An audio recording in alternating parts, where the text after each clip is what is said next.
Welcome to the Salty Driftwood Podcast. I'm your host, Eugene Gibson, and today's episode is titled The Fall of the Western Empire. Now, what do I mean by the fall of the Western Empire? Let's start with some background. The Western world, or the West, depending on the context, refers to various regions, nations, and states, most often consisting of the majority of Europe, the Americas, and Australasia.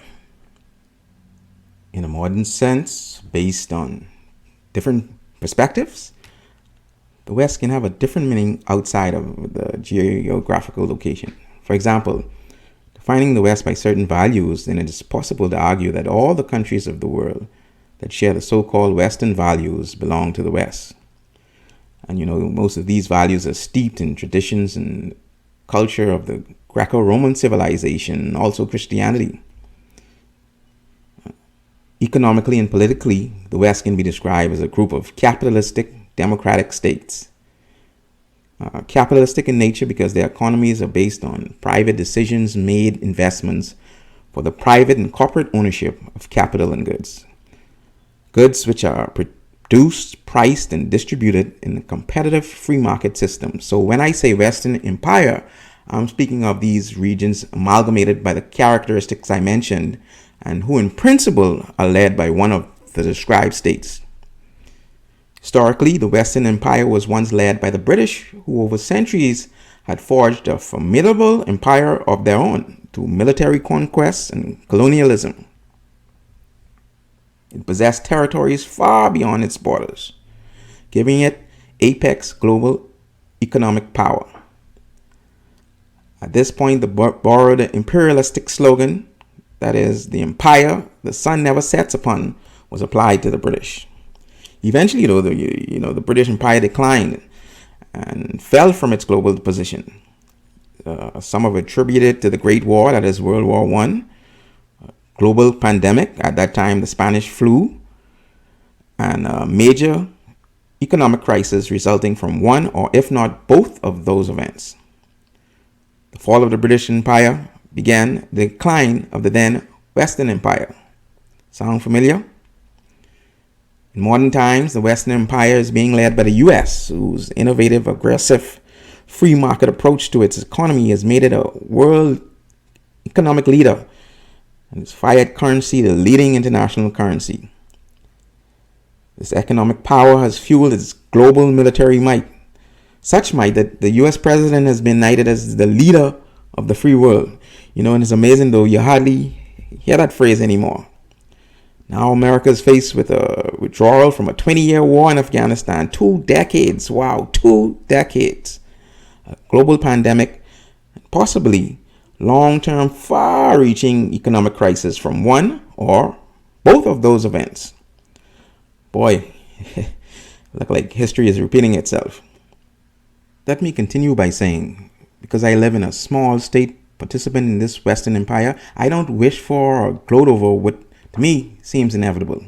For example, back in 2008, when the US housing market bubble burst, which resulted in the global economic fallout, all in the Western Empire felt that pain. This event also highlighted the fragility of the present free market economic model of the Western Empire. You could go back even a little further, the September 11 attacks on the US and the subsequent war on terror, which in hindsight to me was really a world war if you really think about it. But it ushered in a perceived high level of constant threat to the security of the Western Empire, and also brought about the destabilizing of the region known as the Middle East. Notice I said known as, because the Middle East is a term which was invented by the British in the early 20th century during the period called the Great Game, when Britain and Russia were trying to increase their sphere of influence in this more or less African Central Asian region. The same region that includes Afghanistan, which has now become a serious bone of contention in the U.S. foreign diplomatic and military policy. Now America is experiencing what Britain, Russia, and their allies once experienced in trying to occupy and subjugate this country to their relevant ideals and governing principles. and also at the same time trying to exploit Afghanistan's natural resources and its geographical position in this volatile region.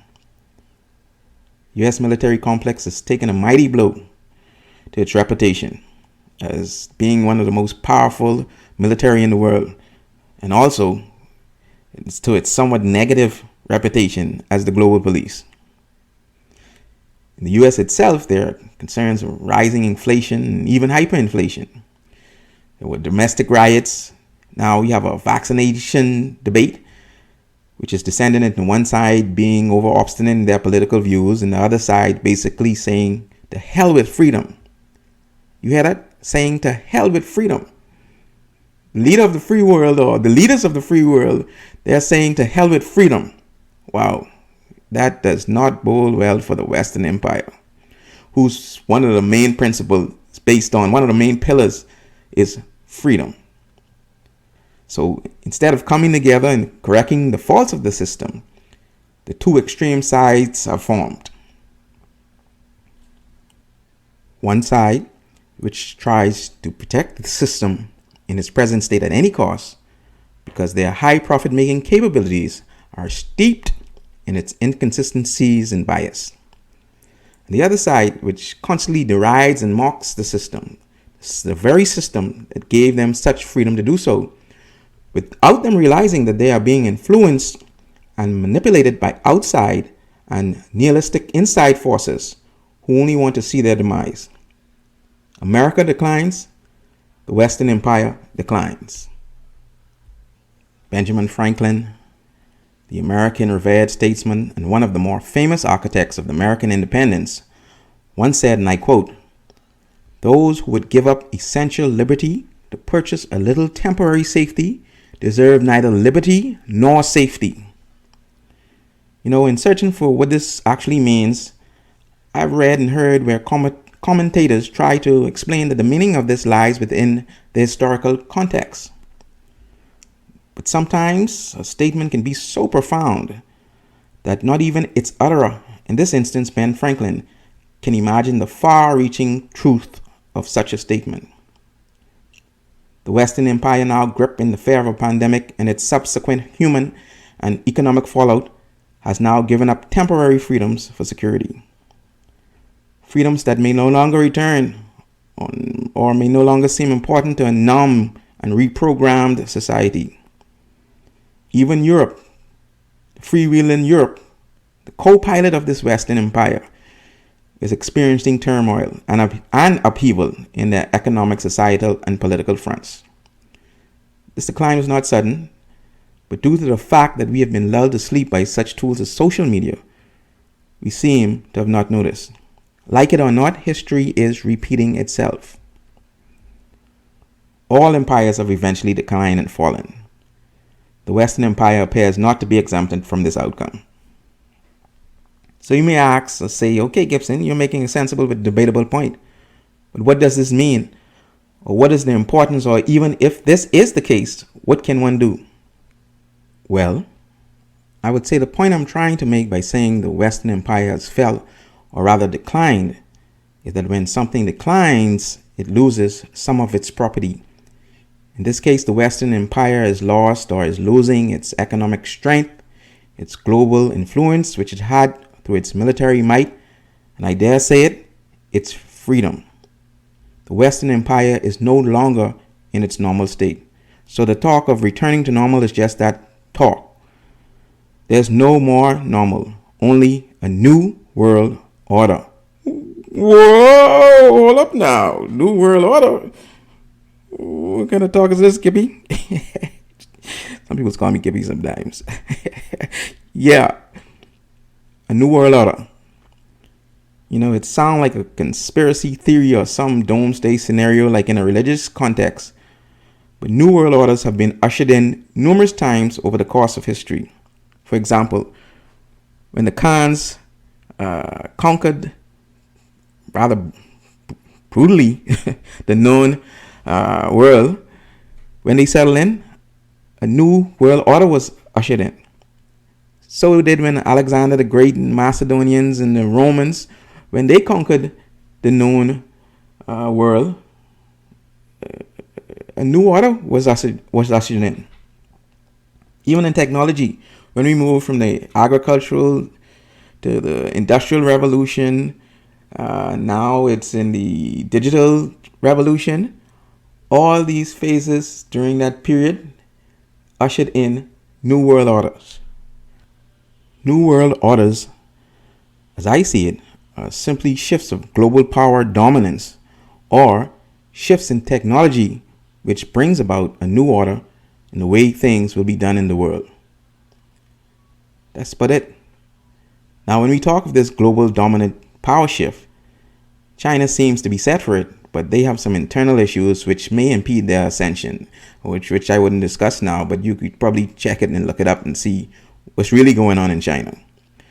Russia is secretly waiting in the wings, or there might even be a shadowy, discreet state player who has used this ongoing series of turmoil to mass its acceleration to be in position to forge its own power and wield its might. Or this could just be the apocalyptic end that many religions have prophesied about. Whichever one it is, in my view, a new order is upon us. The only thing one can do is, like the old saying goes, to hope for the best and prepare for the worst. If you are concerned about what I'm saying, then you need to decide to make whatever preparation you deem necessary. Or you could just sit back and take the ride. After all, you already paid for the ticket. But let me just say this. This is not my intention to use this podcast to influence or manipulate anyone's thought process. I think the mass media is doing a great job at that. But my intention is to try to stimulate your own thought factory and generate your own ideas and opinions. And in the process, you may recognize that the ones you already have could possibly not be your own. I hope by doing this, we can forge ahead and use this experience to enhance our Western influenced societies, or even better, morph them into something even greater. Something where capital, labor, and production can reach near equilibrium and we generally improve our societies. Even in the impending doom that I speak about, I am still optimistic. After all, the decline and fall of the Western Empire in its present state may be necessary to usher in the next empire, which may be more human. Who knows? One could hope. With that, I'll end. So, be good, be real, and have a good one.